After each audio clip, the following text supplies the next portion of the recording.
Di sebuah dusun terpencil, di antara kabut tebal yang menyelimuti perbukitan, hiduplah tiga sahabat yang tak terpisahkan. Mereka bukanlah kesatria gagah perkasa, bukan pula pangeran dari negeri dongeng. Mereka adalah si buta, si bisu, dan si pincang. Si buta, yang matanya tak lagi bisa melihat indahnya dunia, justru memiliki telinga yang paling tajam. Ia mampu mendengar desiran angin yang membawa kabar dari jauh, gemerisik daun yang menandakan kehadiran makhluk tak terlihat, bahkan detak jantung kebohongan. Matanya adalah telinganya, yang membuka tabir rahasia alam semesta. Lalu ada si bisu, yang lidahnya terkunci, tak mampu merangkai kata. Namun, tangannya adalah penyair ulung. Dengan isyarat yang lincah dan penuh makna, ia mampu menceritakan kisah-kisah epik, melukiskan perasaan yang tak terucap, dan menyampaikan kebenaran yang tak bisa didustakan. Mulutnya adalah gerak tubuhnya, bahasa universal yang dimengerti oleh hati. Dan yang terakhir, si pincang, kakinya tak lagi sempurna untuk berlari kencang. Setiap langkahnya adalah perjuangan. Namun, justru karena keterbatasannya itu, ia menjadi pengamat yang paling teliti. Ia melihat jejak-jejak kecil yang terlewatkan, detail-detail tersembunyi yang diabaikan oleh mereka yang berjalan terlalu cepat. Kakinya yang lambat memberinya mata yang awas dan pikiran yang tajam. Bagi penduduk desa, mereka hanyalah tiga orang dengan kekurangan. Tapi bagi satu sama lain, mereka adalah pelengkap yang sempurna. Mereka adalah mata, mulut, dan kaki bagi sahabatnya. Suatu hari, sebuah malapetaka besar menimpa dusun mereka. Pusaka suci desa, sebuah permata bernama Cahaya Harapan yang konon menjaga kesuburan dan kedamaian, telah dicuri. Para tetua desa panik. Kesatria-kesatria terkuat dikirim untuk mencarinya.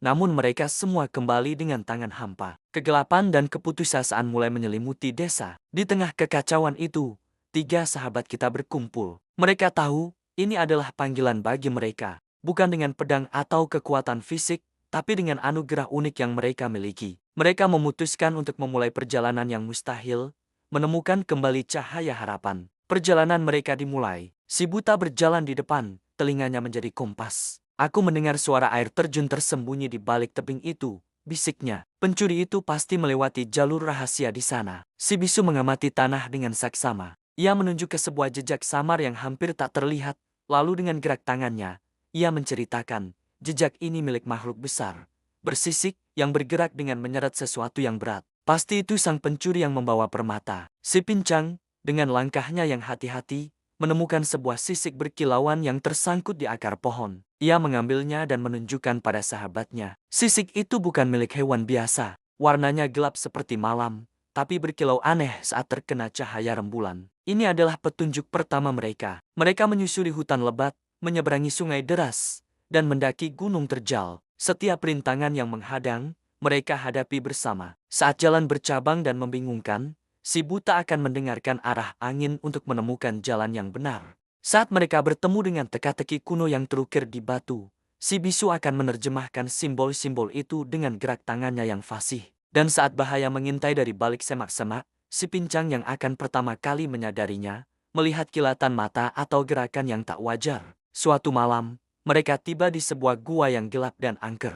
Dari dalam gua, terdengar suara dengkuran yang dalam dan menakutkan. Si buta memastikan, suara ini bukan suara hewan biasa. Ini adalah suara makhluk purba yang tertidur. Si bisu memberi isyarat, menggambarkan seekor naga raksasa yang sedang bergelung, dan di tengah-tengahnya, ada sebuah cahaya yang bersinar lembut. Itulah cahaya harapan. Tantangan terbesar mereka ada di depan mata. Bagaimana cara mengambil permata itu dari seekor naga tanpa membangunkannya? Mereka tidak punya senjata. Mereka tidak punya kekuatan untuk melawannya. Yang mereka punya hanyalah kecerdasan, kepercayaan, dan satu sama lain. Mereka berdiskusi dalam keheningan. Si bisu mengusulkan sebuah rencana brilian melalui isyaratnya. Si buta menyempurnakannya dengan pengetahuannya tentang suara. Dan si pincang memastikan setiap detailnya bisa dieksekusi dengan sempurna. Dengan langkah tanpa suara, si pincang mulai bergerak masuk. Ia adalah yang paling ringan dan paling hati-hati. Ia bergerak seperti bayangan, menghindari bebatuan yang bisa menimbulkan suara. Si buta tetap di mulut gua,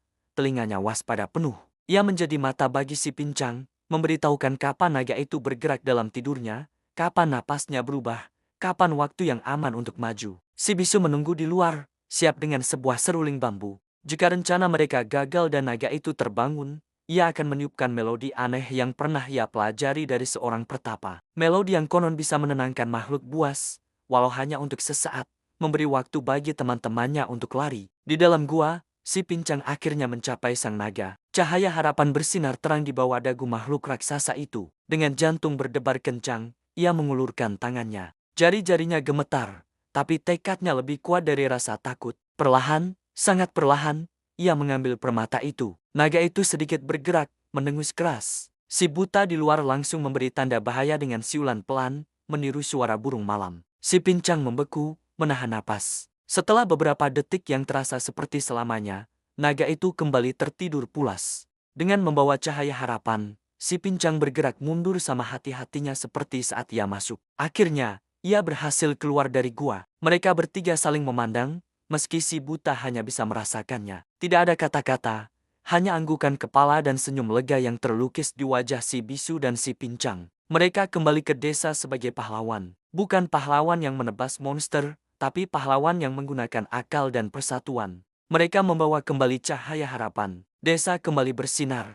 Tawa dan nyanyian kembali terdengar. Sejak saat itu, penduduk desa tidak lagi memandang mereka sebagai orang-orang dengan kekurangan. Mereka melihat tiga sahabat sebagai simbol kekuatan sejati. Kekuatan yang tidak berasal dari kesempurnaan fisik, melainkan dari kemampuan untuk saling melengkapi. Kisah si buta, si bisu, dan si pincang menjadi legenda yang diceritakan dari generasi ke generasi. Sebuah pengingat abadi bahwa kekurangan kita tidak mendefinisikan siapa kita. Justru, bagaimana kita merangkul kekurangan itu, dan bagaimana kita bersatu dengan orang lain. Itulah yang membuat kita menjadi luar biasa. Karena di dalam persahabatan sejati, tidak ada yang buta, tidak ada yang bisu, dan tidak ada yang pincang. Yang ada hanyalah kekuatan yang utuh dan tak terkalahkan. Terima kasih telah menyimak kisah ini. Jangan lupa untuk subscribe dan ikuti terus perjalanan kami untuk menemukan lebih banyak cerita inspiratif dari seluruh penjuru dunia. Sampai jumpa.